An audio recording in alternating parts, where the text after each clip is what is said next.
Amazon மழைக்காடுகளின் ஆழத்தில் பழங்கால நாகரிகங்களின் ரகசியங்களை மறைக்கும் விதானம், இணையற்ற ஞானமும் சக்தியும் கொண்ட ஒரு பாம்பினால் பாதுகாக்கப்பட்ட ஒரு கோயில் உள்ளது.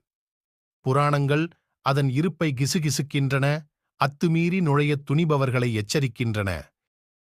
ஜேவியர், ஒரு துணிச்சலான ஆய்வாளர், கோவிலின் மர்மங்களுக்குப் பின்னால் உள்ள உண்மையை வெளிக்கொணரும் தேடலைத் தொடங்குகிறார்.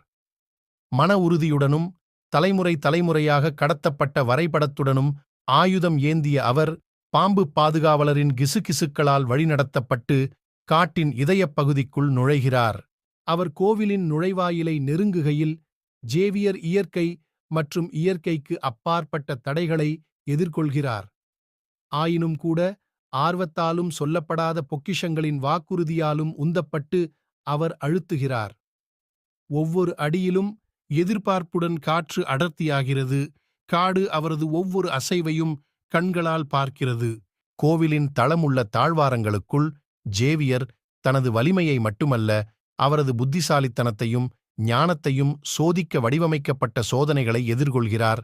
அவர் புதிர்களைத் தீர்க்கிறார், பொறிகளை வழிநடத்துகிறார், மேலும் அவரது மனதில் எதிரொலிக்கும் பாம்பின் கிசுகிசுக்களின் வழிகாட்டுதலுடன் எதிரிகளை வெல்வார். கடைசியாக, கோயிலின் உள்கருவறைக்குள் ஜேவியர் பாம்பு பாதுகாவலரை எதிர்கொள்கிறார். விலைமதிப்பற்ற ரத்தினங்களால் அலங்கரிக்கப்பட்ட பீடத்தைச் சுற்றிலும் பாதுகாவலர் அவரை யுகங்களின் ஞானத்தை வைத்திருப்பது போல் கண்களால் பார்க்கிறார்.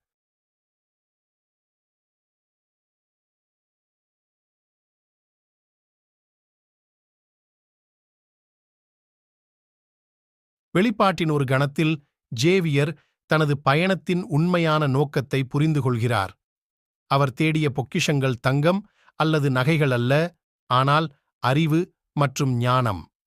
அவரது இதயத்தில் நன்றியுணர்வோடு அவர் பாம்பு பாதுகாவலர் முன் வணங்குகிறார், கோயிலின் பழங்கால பாதுகாவலருக்கு மரியாதை செலுத்துகிறார்.